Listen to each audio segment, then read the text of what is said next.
Then we will go ahead and call to order regular session for the Springfield Ball Charter School Board of Directors. It is 6:49 on November 23rd. As we begin this evening, we do need to make a quick amendment to our agenda for this evening.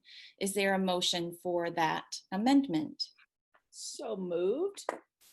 Could you state that change in that amendment for me, please? Sure. Can we amend item B3, roll call action items, to add Donnie Scroggins' extension of her role as interventionist, I believe is 3 years. Yep. Yes, for the next 3 years. I'll Okay. second the motion. Ms. Marquise, could you help us with the roll? Yes, sorry about that. Okay. We threw a wrench in your system. Yeah. Okay. Deborah Weekly, Aye. Sheila Boozer, Aye. Todd Wood. Oh, He's Todd- not present this evening. Okay, all right. Mary Havner. Aye. Okay. Brian. Aye. Okay, and Corin Reedus. She is not present this evening. Okay. All right, thank you.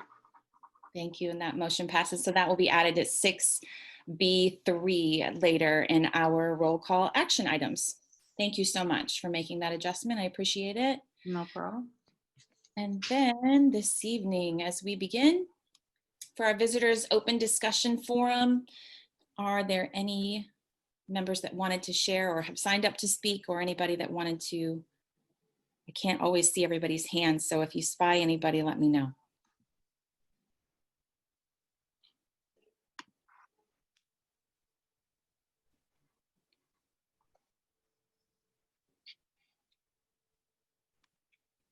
Nothing in the chat so far. Okay. I didn't see anything as I looked through participants, and nobody had scheduled any speaking for this evening. Okay. All right. Thank you. I appreciate it. Then we'll move on then with president comments and board salutes. Just wanted to give a huge shout out to our PTO for really thinking outside of the box and doing an amazing job of reaching out and helping people in the community. I believe that Mrs. Williams said it was $1,000 within that 2 days that they were able to raise to benefit others. And just that just speaks volumes to the type of people that we have here ready to help and serve others. So it's a really much appreciated effort, and it was really an amazing opportunity for them to reach out. Another thank you for all of our staff and students for all of their hard work throughout the school year as you're getting ready to wrap up this first half of the school year in these coming weeks. And we're hoping that your conferences were all successful and beneficial to you this week. Any other board salutes or anything that anybody else would like to mention? A thank you to the PTO for inviting me to their last meeting. I appreciated it. Hopefully it was fruitful. Awesome. Thank you. Mr. Brower, we shall pass it on to you for the Finance Committee update. Great, thank you, Mary. This is going to be extremely brief. If you look at your profit and loss report notes, you'll see that the district in October wasn't able in time to get the second per capita rate payment to us, but rest assured we did receive that in November. We reflected in the November report to you. So all is well with funding from the district, both for the per capita rate funding as well as the LD teacher invoicing that we provide to them each and every month. Student fees, we talked about that last month in terms of sending out invoices. We had about 183 outstanding accounts for full pay individuals. So all of those invoices, to my knowledge, did go out. I'm happy to say, you know, with the inclusion of the pay online button that we've put in place since that time, we've had 20 individuals participate with their payments online. So that's an improvement and gives them the flexibility to take advantage of that from anywhere, actually. So Although it's not a terrible windfall in cash, it is promising, and we'll just keep giving you updates as we go through that. A reminder in February, we'll take a look again at outstanding student fees, and we'll begin to send out our second notices to families in February from that standpoint. As far as expenses, you're going to see for notable expenses, that is, you're going to see a lot of none, because we are really in a maintenance budget at this point in time. It's all salary and benefits. We did the majority of the purchases over July, some in August, and those have all come through for the most part in terms of bills and payment of those items, not having, staff in the building. We're not doing anything with really with substitute expenses, so there's no invoicing going back and forth with the district for those. And it's really marginal expenses at this point. I know we've been purchasing books for the media center. Ms. Lehman was able to get a Snapdragon grant for $1,500, so that enabled us to begin to purchase books and materials from Amazon based on her selections for that. So those are coming through the door. But outside of that, it really is just what it is, salary and benefits. It's a maintenance budget at this particular point in time.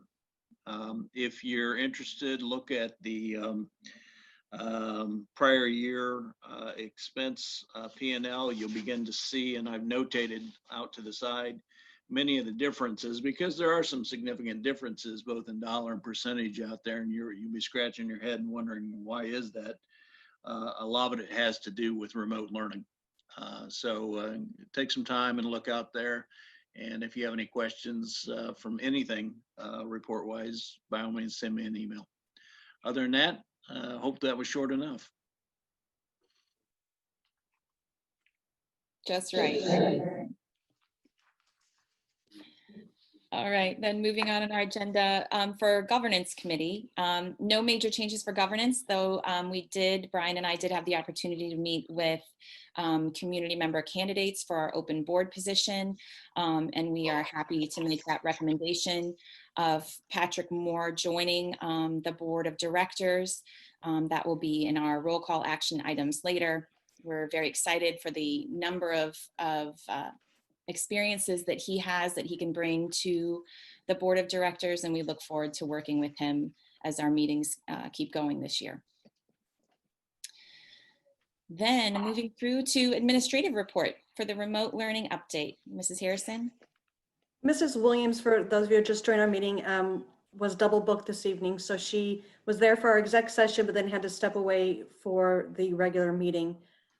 We do have a resolution tonight that will be voted on for the return to learning.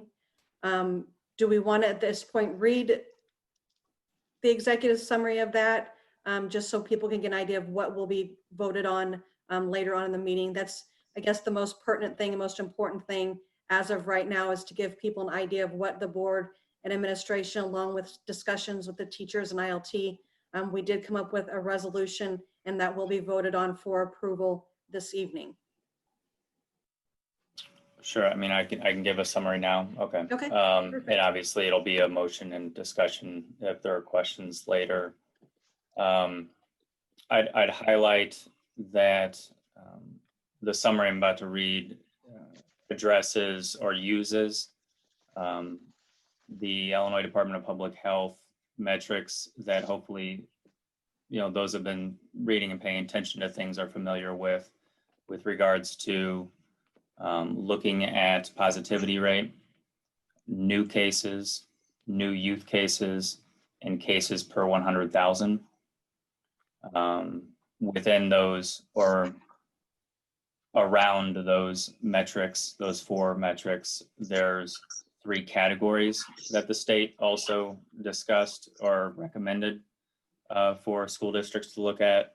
And that was a matter of whether or not each metric was in a minimal, moderate, or substantial community transmission level, and setting thresholds for that. The other aspect that was discussed was the idea that of these 4 metrics, how many of them should be met for purposes of returning to in-person learning, and how long should something be sustained. And most of the discussions have involved a 2-week period of something needing to be sustained. The state, when defining sustained, has used something happening 7 out of 10 days when they talk about 1 week. An equivalent, then if people wanted to think about it, would be 10 out of 14 days. Something is sustained when it occurs 10 out of 14 days. That, in recognizing that the administration should have some flexibility, was all part of the discussion.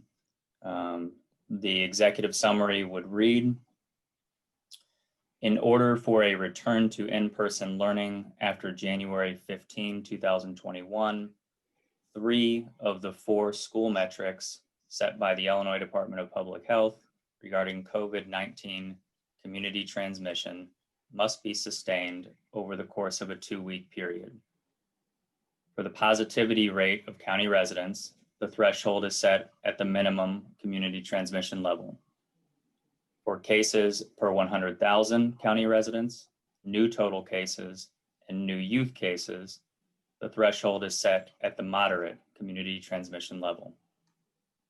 Once returning to in-person learning, at least 3 metrics must continue to be sustained over a 2-week period, and the administration has the discretion to return to remote learning based on available staffing and safety related to COVID-19 exclusions.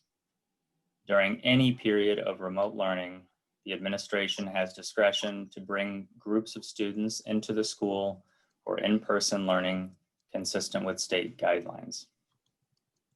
That's the executive summary for everyone to hopefully understand. We'll obviously be voting on a motion and any other discussion later in the agenda.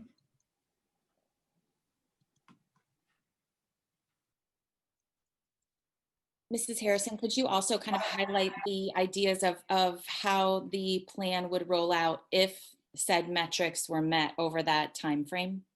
Sure. So obviously, nothing is going to happen before January 15th. So that's important to note. If at that time we would be going back to a hybrid model, then you would have the 10 days that we had talked about to plan and get ready for that to happen. I'm going to put up real quick, just so that you can all take just a minute to read it, the executive summary, because I know it's easier sometimes to look at what that says rather than to hear it. So let me share my screen real quick.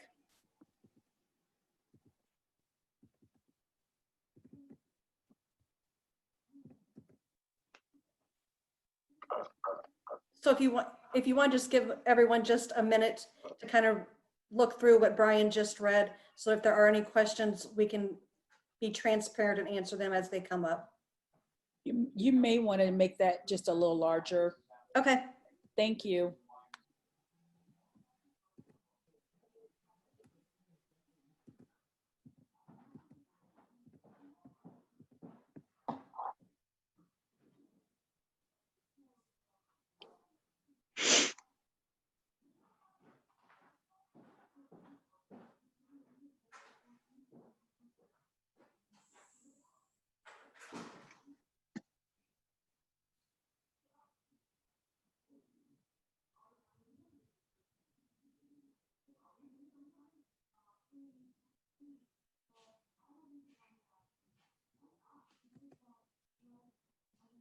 So in essence, we'll be looking at 2 weeks of data for any decisions to be made. Once we go back to the hybrid model, what was discussed at ILT in terms of half a day for in-person, half a day for remote would still be what we're looking at doing. Those were things that were discussed in ILT.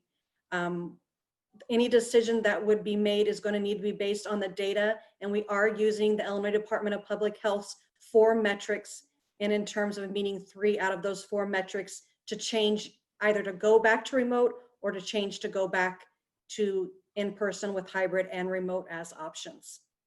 So everything that we talked about in ILT in terms of what the teacher preferences were for the half a day, those are still going to be in place if we go back to hybrid learning. Again, nothing's going to happen until after January 15th. So from now till January 15th, we will be all remote. And then if needed on January 15th, if a decision needs to be made at that time, we would need to convene and make a decision. At any time, one of the good things that the board did give us discretion was that if the administration thinks at any time we need to go back to remote, that's a decision that we can make based on not necessarily the data, but if there's staffing concerns or other concerns that may not have to do exactly with the metrics, we have the discretion to make that decision to go back to the remote learning for the safety of the students and staff. So I think we have a very solid plan. I think it's based on data. And I think at this time and where we're at in education, it will work well for what our needs are. And it will make sure that we know exactly where we're at because it will be posted on the website, and we'll know exactly where we're going when we get to the point where we need to make a decision. So I do want to thank the board because this has been a difficult process.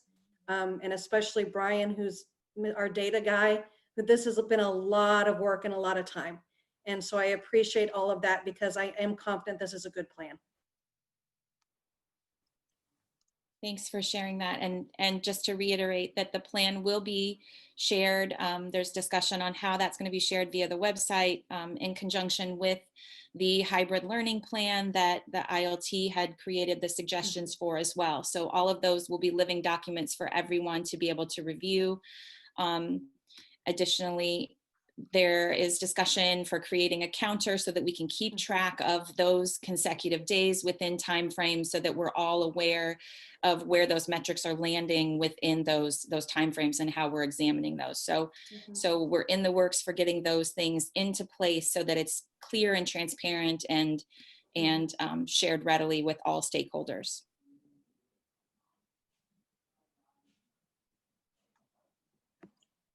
Was there anything else, Mrs. Harrison, that you and Mrs. Williams wanted to share this evening for your administrative report? Just to wish everybody a happy Thanksgiving, no matter what that looks like this year. Please take some time for yourself to relax and rejuvenate.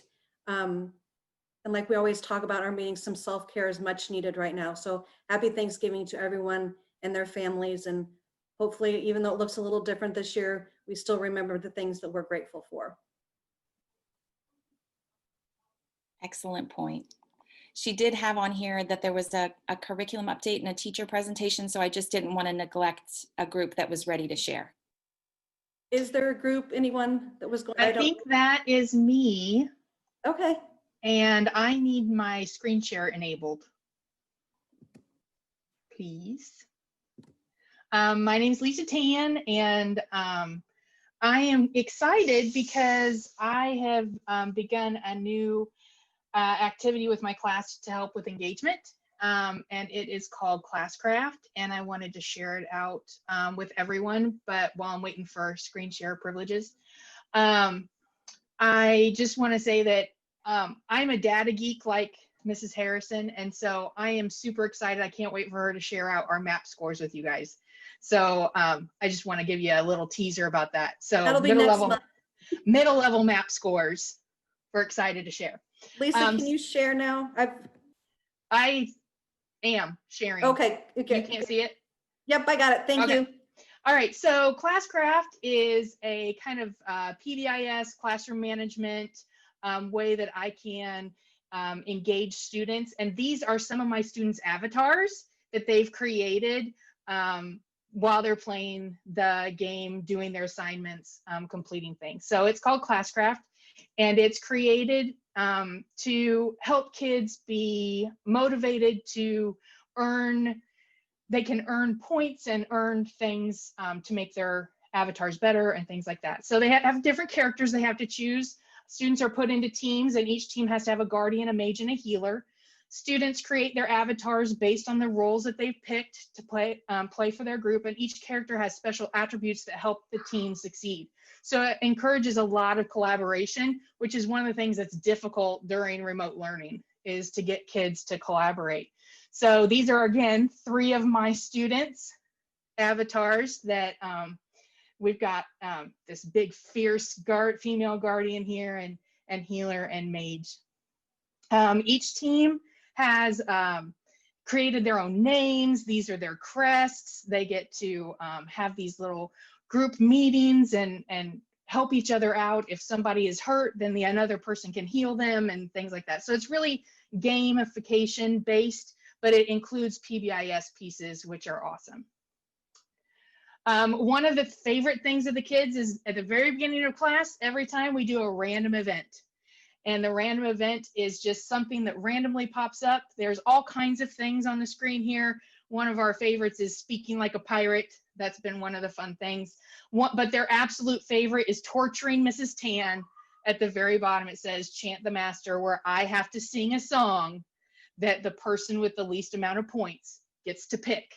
It has been a challenge. You would be surprised that Mrs. Tan can kind of rap, kind of. Some hip hop songs, all kind. It's been a little interesting.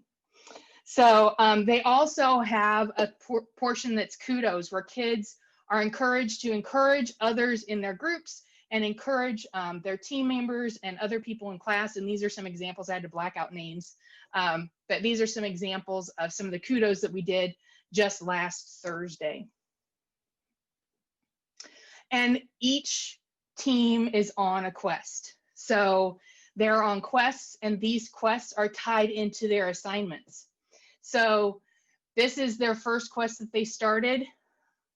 They click on the portion of the quest they need to do. There's a storyline to each quest. So to be able to find out what happens next, they have to finish the task, finish the assignment, and so that they can move on to the next. So then they're assigned the assignment, they complete this assignment, then I say, yes, you've completed the assignment, and they can move on to the next piece, which that's their assignment that they were supposed to be doing with it.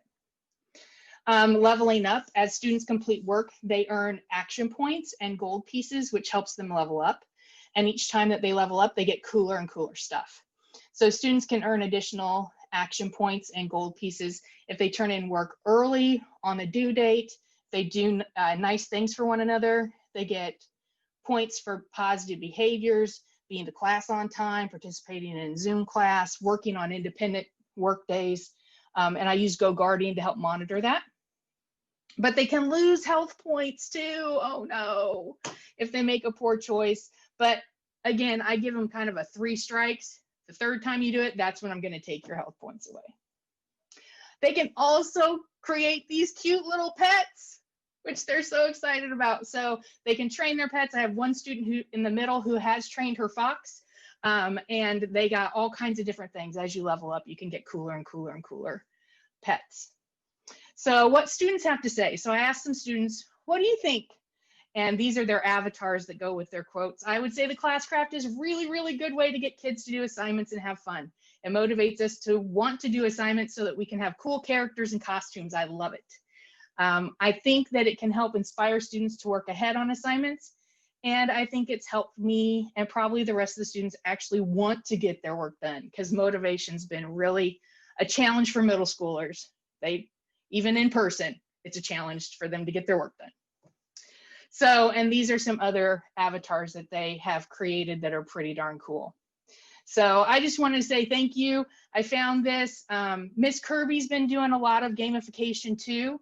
I know she's on here. She's been doing Legends of Learning, which is a lot of science, genetics, all kinds of fun stuff with that. And whenever I'd seen this a couple years ago and had to put it off, but the school helped me get it for my class. So it's really been a fun thing. So I just want to thank the school and the school board for supporting trying new things, because it's been a bit of a challenge to keep kids motivated, but this has really been a good thing. So any questions about Classcraft? It's pretty awesome. Thank you, Lisa. You're welcome. Thank you so much for sharing that with us. We really appreciate it. It's exciting to see those different ways that you're engaging the kids. Mrs. Willenborg, were you here on behalf of the primary team? I am. Hello. I do not have anything fancy like that to share with you, but we have been doing some fancy things in our primary classes.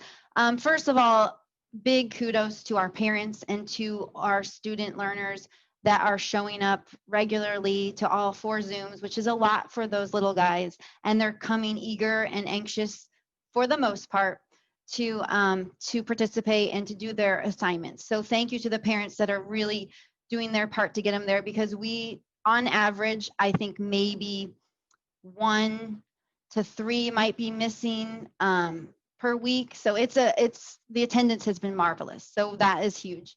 Assignments are coming in left and right. So thank you to them.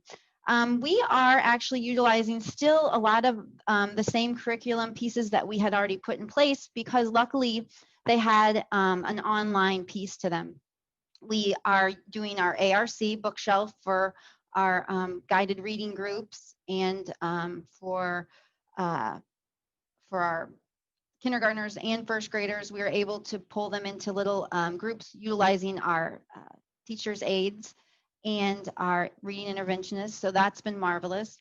The Writing City piece already lends itself to virtual learning. So we can the kids are utilizing that just like they were in the classroom. Words Their Way, same thing. If there's a poem, a book, all of it online that we could go through together, then they are able to do their word sorts on the screen with us, but also on their own, because they have the pieces in their hands, which is very important for them. And the Everyday Math online piece has been marvelous too. I will say we have the cheapest thing, but probably the best thing that we've utilized is whiteboards.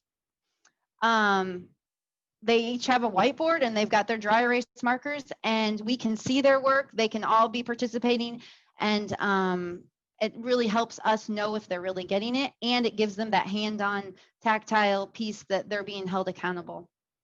So I will say one of my favorite pieces with all of this is the seesaw that we're utilizing, and I think our team would agree. It is so amazing now that we're really learning how to use it and utilize it the best that we can. We give them their assignments on there, but they can actually record their voice. We can record our voice, so we can send them a message, they can send us a message, and if they have done an assignment poorly or just inaccurately, or it just needs to be redone, we can give them notes and circle things, and then actually tell them, hey, you know what, you need to go back and put punctuation in this sentence, you need to put. So there are so many pieces to that seesaw that have been beneficial, and I don't know what we'd do without it.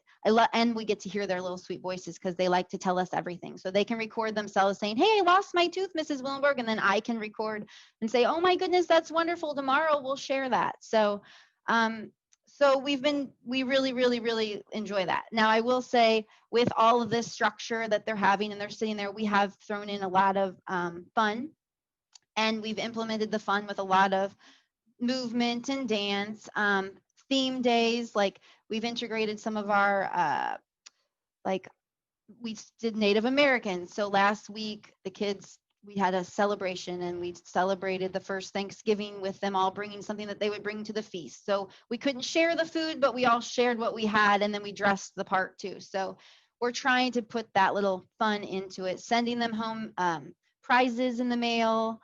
I know Mrs. Holzmacher, who's not here, kudos to her, because she got the ball rolling on this, but we wrote them all thank you notes that they'll be getting in the mail soon. So trying to keep that little piece going.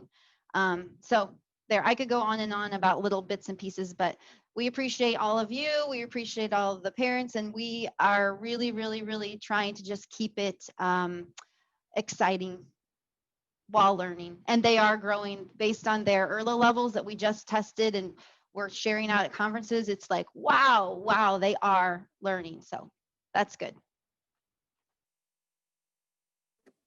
Thanks, That's Erin. awesome. Yeah, Thank that is you so awesome. much. Thank you.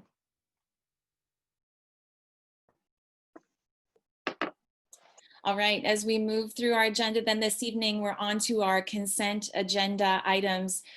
Is there a motion for the approval of the executive session and regular session minutes from our October 26th meeting? So moved. Second. All those in favor? Aye. Aye. Any opposed? Seeing none, that motion passes. Then moving on to our roll call action items. Is there a motion for the approval of Patrick Moore as the community member on the board of directors for a 3-year term? So So moved. moved. Second.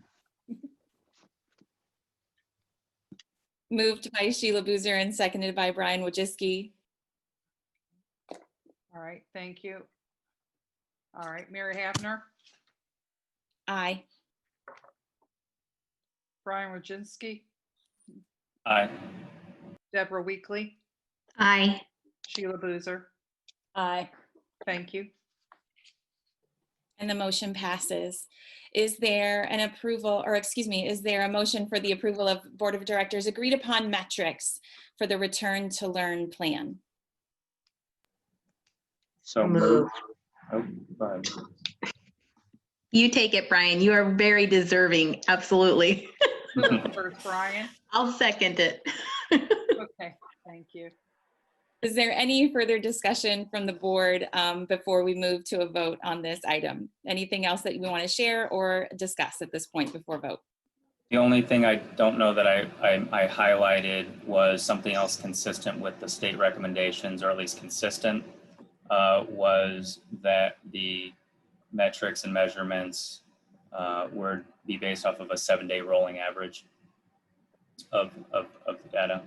And that we have been and will continue to track daily data to make these decisions, to at least clarify for anybody who has questions, because the state sometimes only posts things a week and a half behind. We do try to track them daily.